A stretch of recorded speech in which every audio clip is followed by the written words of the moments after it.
নমস্কার, সবাই কেমন আছেন? আমি সুস্মিতা, আমার কুকিং চ্যানেলে সবাইকে স্বাগত।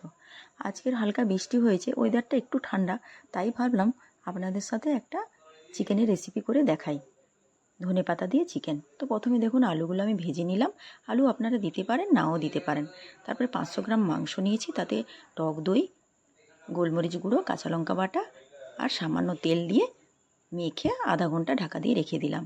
এবার কড়াইতে তেল দিলাম, দুটো শুকনো লঙ্কা, কুচনো পেঁয়াজ, তেজপাতা আর স্বাদ মতো নুন দিয়ে ভালো করে নেড়ে আদা বাটা, রসুন বাটা,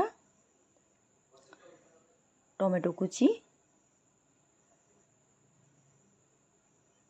হলুদ গুঁড়ো আর কাশ্মীরি লঙ্কার গুঁড়ো দিয়ে ভালো করে মশলাটাকে কষিয়ে নিলাম। এরপর চিকেন আর আলুটা দিয়ে দিলাম, দিয়ে আবারও ভালো করে কষিয়ে ঢাকা দিয়ে 3-4 মিনিট রান্না করে নিলাম।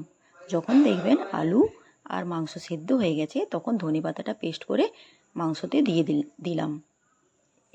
এবার উপর থেকে বেরেস্তাও ছড়িয়ে দিলাম। রেডি আমার ধনেপাতা চিকেন। আর আমার এই রেসিপিটা যদি আপনাদের ভালো লাগে, একটু লাইক করে দেবেন আর সুস্থ থাকুন, ভালো থাকুন।